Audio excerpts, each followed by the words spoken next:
organizers for inviting me to speak. Let me see.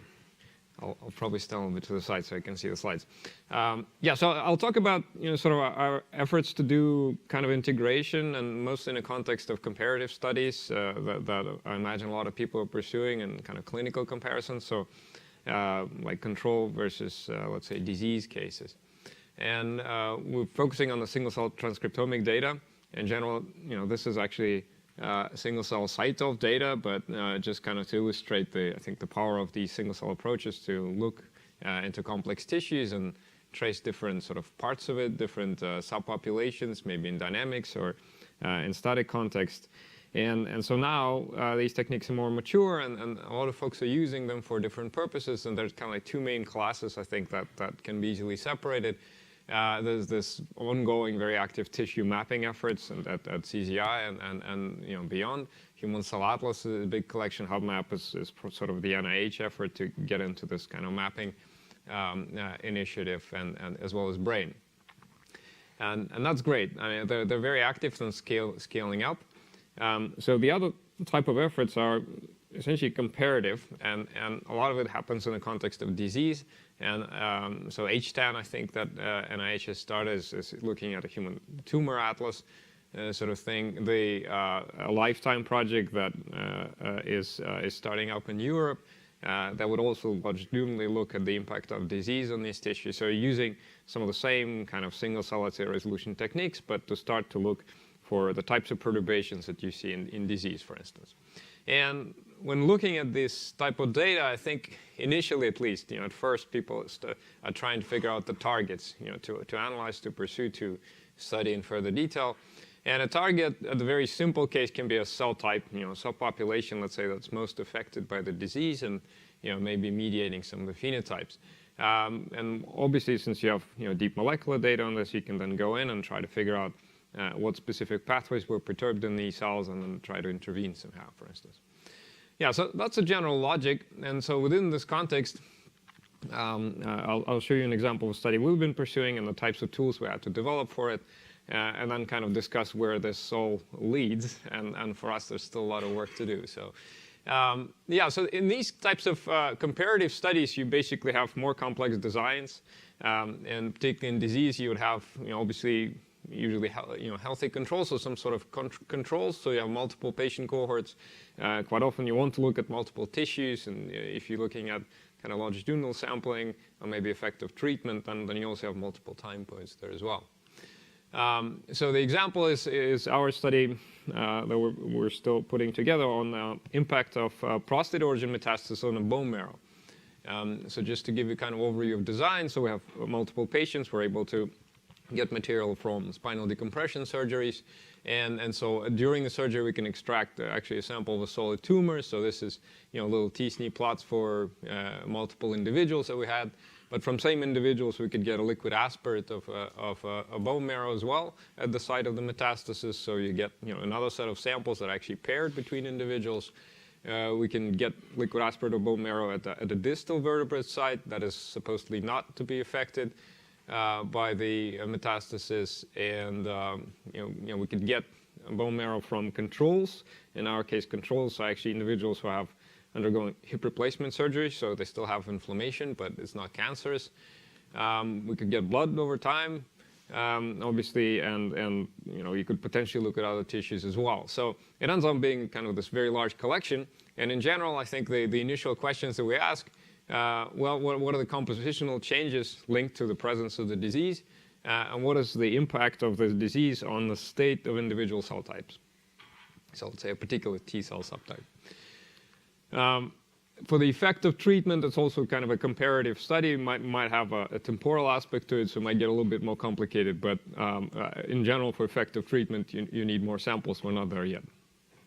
So for these types of questions, to answer these types of questions, the first thing we needed is a way of tracking a particular cell type through this collection.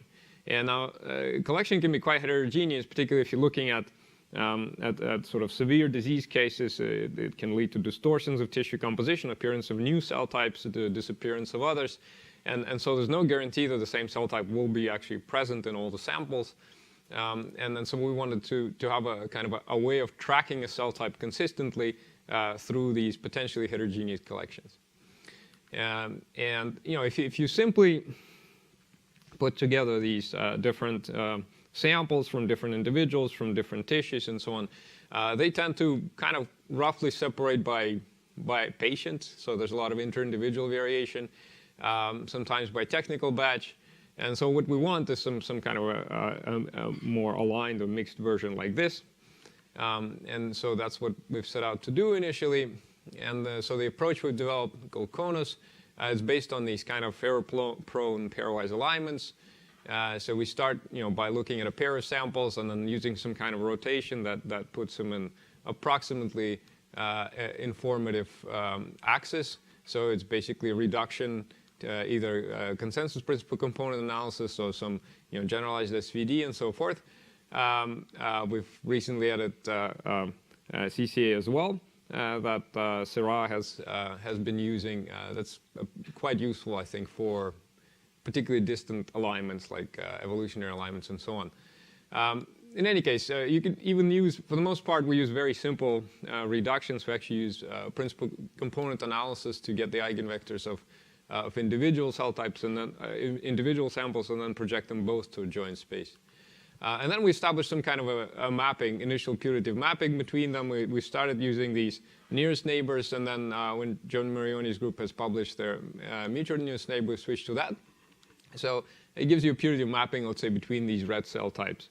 But in any two pairs of samples, that's likely to be error-prone. So the idea is to do multiple comparisons across all pairs. So if you have a large collection, you have plenty of pairs to work with.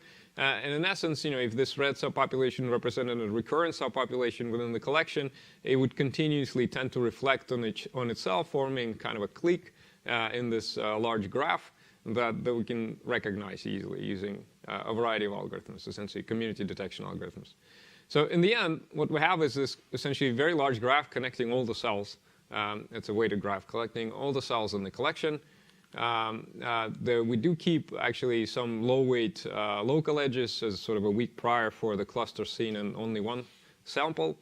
But in general, this graph allows us to link all the cells, and we can do a variety of things with it. So first, we could use it for visualization. It's essentially just projecting the graph into 2 dimensions. We could use it for clustering to get these groups that would track across the collection. And we also use it to propagate information between samples and so forth. All right, quick example. So this is looking at bone marrow and cord blood controls from Human Cell Atlas. This is the actual projection of the joint graph. This is how different samples mix in there. And this is individual samples basically projected onto this common embedding. And the bone marrow, as you can tell, is consistently similar, but consistently different from, let's say, cord blood, right? You have a lot more hematopoiesis actually going on in the bone marrow, at least visible. Now, these are 2 different tissues, but imagine that there were actually conditions that you're trying to compare, and then visually you can even tell how this type of alignment allows you to start doing comparisons to see where things are changing. We're looking for some properties of this approach in general for the integration approaches, and particularly we hope that we can get a sort of increasing resolution as the size of the collection increases as well. So it's a little bit challenging because, again, of inter-individual variation, which is nicely hidden here. But if you're sampling folks who are, let's say, samples that have differences from one another, you're kind of learning more about population variation. But despite that, you want to be able to distinguish finer and finer, let's say, subsets of cells, let's say T cells, if they recur in the population. All right. Since I'm here, I have to show some examples. So more kind of diverse stuff. So for instance, the most diverse kind of collection we could think of would be these organism atlases, and this is from Tevlimiris from CZI. And so some of the data sets have almost no overlap between themselves, and so even though we reflect them on each other, we're probably not gaining much information from that. We actually went ahead and combined it with another mouse cell atlas from Geijigua's group. So it's using a microwell technique that gives sort of shallow coverage but more cells, and just kind of put it all together. So This is coloring of the joint graph by platform, and blue is microwell, and then you have 10x and SmartSig 2. In the places where they should align, they do align. So let's say like hematopoiesis is nicely laid out. You have progenitors here, neutrophils, let's say B cell branch, macrophage branch, and so forth. But even from the coloring, you can tell that a lot of things do not align, right? And looking at this carefully, we can tell that, of course, that that tissue is sampled in one data set, but not another. So despite these tremendous efforts, and it's obviously very valuable data, I think this type of overlap test shows that there's a lot more miles to sample, essentially. And I know CZI is actually doing a much deeper atlas as well. You can integrate across modalities, and here I'm just showing integration, let's say, of chromatin accessibility, long data with RNA data from the atlases, and then this is just the RNA view, accessibility view, and this platform view of this integration on the same embedding, essentially. It integrates fine. I mean, you could get reasonable resolution, like T cells and K cells. You could tell that the, let's say, epigenetics still data sets still clustered together a little bit closer than the expression ones. So in general, these types of integration methods, they don't actually take any kind of instruction currently other than kind of a magic word to integrate. So the strength of integration and the factors that the integration overcomes, they're poorly defined at this point. And so it's quite natural for, let's say, for samples of different modality to still be a little bit closer to each other than the other modality, right? All right. So the other thing, sort of a word of caution, basically all these cross-modalities comparison depend on linking measures that somehow bring together, let's say in this case, accessibility and expression. It can be a latent variable, it can be a translation from one to another, but the quality of that linking measure is essential, right? So if you try to use kind of like simpler and simpler linking measures, at some point the integration will break down once the measure stops being informative. And it's very hard to actually know in advance whether you're doing a good job or not. Not a lot of benchmarks here. All right, so back to the comparative study. So this is kind of an overview of the samples we had from the bone marrow, and this is the integration for this prostate metastasis study. You see hematopoiesis here nicely. These are the actual tumor cells. T cells mature outside of the bone marrow, so they look like a separated cluster. You have a little bit of a stroma here, but mostly immune compartment. Okay, so there are some things you can do, right? And in essence, we split the problem into two aspects that are kind of two sides of the same coin. One is compositional shifts in terms of population frequencies, and the other one will be transcriptional shifts, right? The controlling for the compositional difference. So here, just visually, you could easily, for instance, plot cells that are in benign in blue and in all cancer fractions here in gray, and you see that let's say cancer fractions have much lower B cell progenitors and mature B cell compartments, so it appears to be impacted. At the same time, they have higher, let's say, cytotoxic T cell and K cell frequencies, right? So even these types of visual comparisons here, let's say between the solid tumor and the liquid bone marrow that we get from the cancer patients, even visually, it can be reasonably well informative. But of course, we want to do statistics, and the question is, do these types of measurements, at least to the current scales, do they allow you to do that? So the simplest thing you can do, obviously, is to look at the fraction of, let's say, total cells, how that fraction changes, in our case, across different samples. And so, for instance, for the B cells, right, you see in the benign controls, you see pretty high fraction of the overall sample represented by these B cells, and very low in the cancer. Now, we only have, I think, 12 individuals we're screening here, cancer patients, and then so it's a relatively modest data set, but the magnitude of these shifts and their consistency between, from one individual to another is actually such that we can get statistical significance across, many of these cell types in terms of alterations. So obviously these are kind of low-hanging fruits, but they, statistically works out reasonably well powered. Now, the other thing that I want to point out that there are many ways of actually looking at this fraction problem. And so The simplest, second iteration would be to start looking at subsets. So for instance, here it's fraction of the entire data set. But in fact, what you probably care about, let's say, within the T cell compartment, how did the fractions change within myeloid compartment? So you could do these types of fraction analysis, at least within the cell types, recursively going down the tree. The other thing is centering. So if let's say B cells are going up, just because of that, the T cells will come down a little bit in fraction. So the variety of approaches that allow you to kind of center it and try to guess, which ones went up, which ones went down. Given the relatively low number of populations we're actually considering here, it seemed like most of these approaches that are a little bit underdetermined. So you could actually shift that centering in a variety of ways. But these are kind of considerations to take into account when you're considering compositional shifts. So transcriptional shifts probably a little bit more interesting. So here we're controlling for compositional variation, and we just want to know, let's say for a given cell type, the red one, how far did it shift between conditions? How much was it its transcriptional state impacted by, let's say, presence of metastasis? Was it in a consistent manner between different individuals and so forth?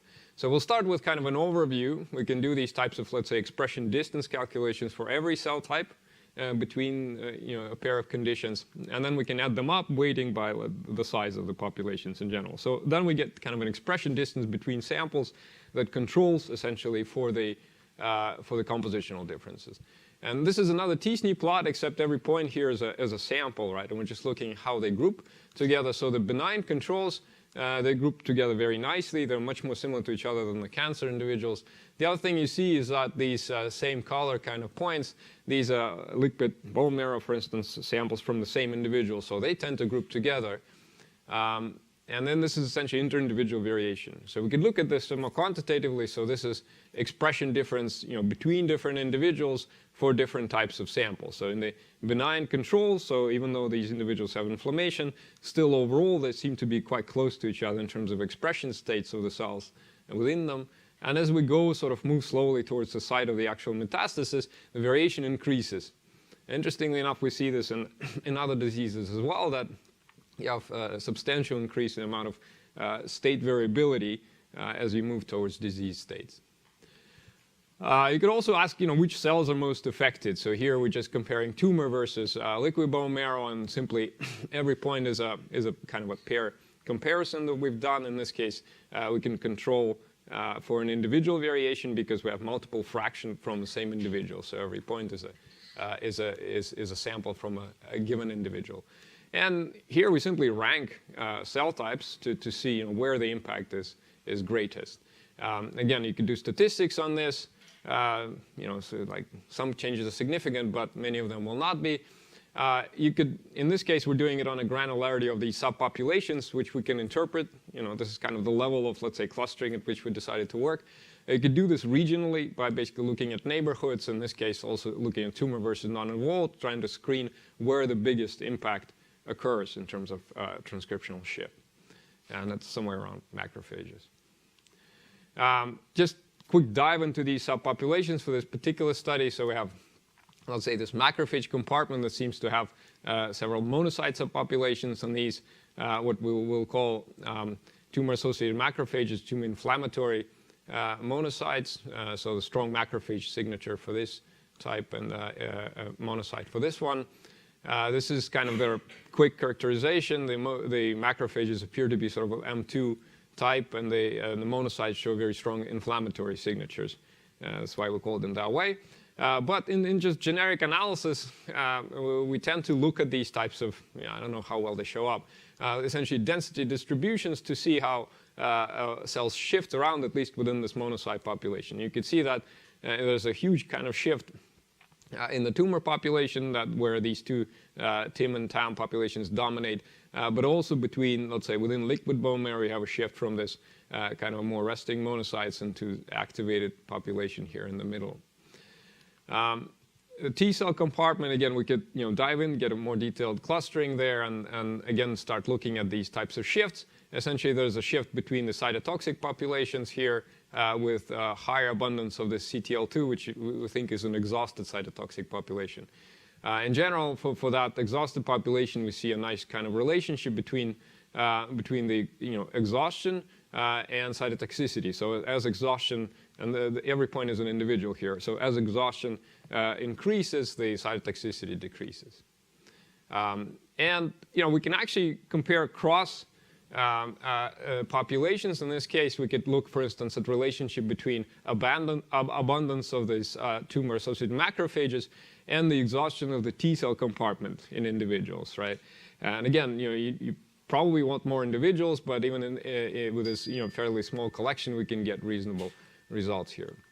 Yeah, so if you have crosstalk between cell types, myeloid and T cells in this case, the key question is, how they're actually talking to each other and through what channels. And that's particularly challenging to guess with the current techniques.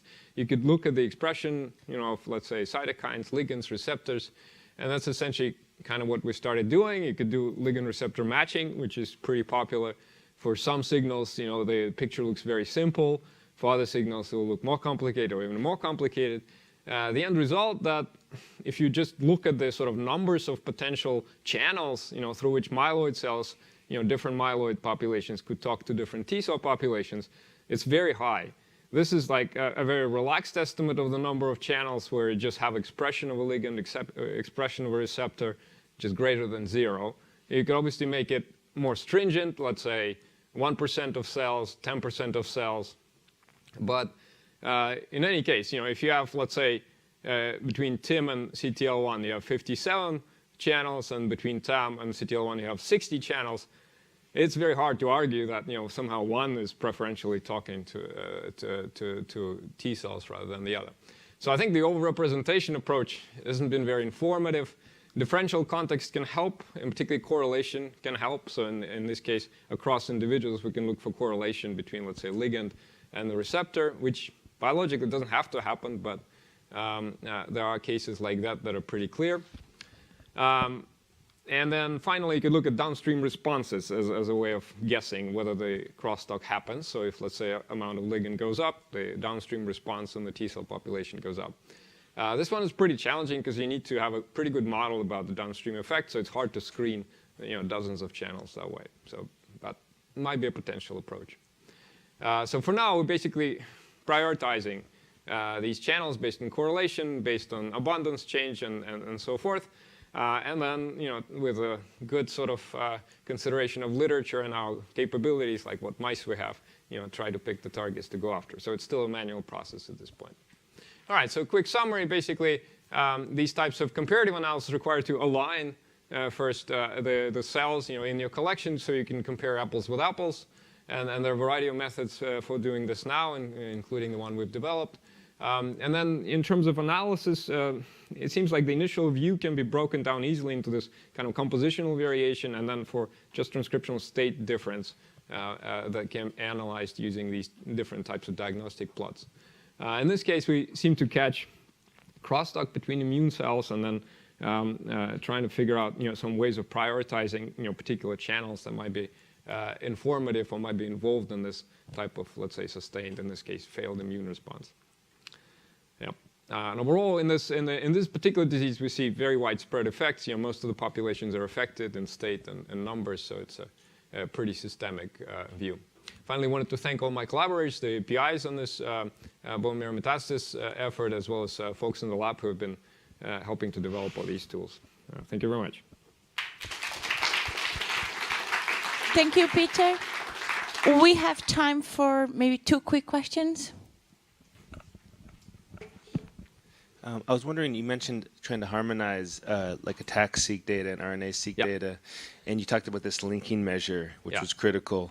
How much of that linking measure is based on having a data set which is basically the same samples analyzed by both techniques, or not? I think what's best, and we actually tried to do this in the paper to match up, are the multimodal measurements, right, where you actually measure both in the same cell. Right. So there's a public data set from Jay Shindur's lab, and the Sky Carr, and there's also a paper just came out from our collaborators at San Diego called SNARE-seq.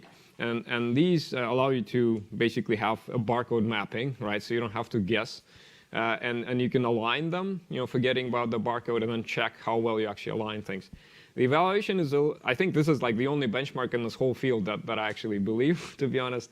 But the measure of alignment is a little bit tricky because there'll be, we don't expect the exact same cell to find each other, especially in larger population. So you either have to kind of make it scored by clusters or come up with some kind of a distance measure. So try to do like a rough version of it. But I think these types of approaches would be very useful for both optimizing the linking measures and evaluating which ones work better, and in general evaluating which sort of alignment algorithms do a good job. It's exciting research and a nice talk. I'm wondering, there's many approaches now for harmonization, data integration. To my eye, not everybody's talking about what do I do with the gene expression measurements on the back end. I've introduced a sort of complicated transformation to them. Can I still do differential expression? I didn't have time to mention it, but basically we do not in any way use transformed expression. In fact, we don't transform it throughout this entire process. The easy way of thinking about it is that when you're doing, let's say, differential expression, you're trying to figure out what's different, systematically different in disease versus controls. You very much need the variation that you've seen within disease, within control individuals. And if you have any kind of smoothing that try to equilibrate them, either within group or between groups, you're essentially losing signal and inflating your p-values. So we always go back to the original expression values, and we consider all kinds of secondary factors that should be taken into account. I don't know, age, platform, and so on. And the way we model it, it essentially looks like, for a given cell type, let's say T cells, we do kind of essentially in silico purification, and then you end up with a setup where it looks like a set of bulk experiments on each side. So you have bulk measurements for, let's say, T cells for disease, for control, and you can use traditional tools like DSeq2 to set up a proper differential expression test.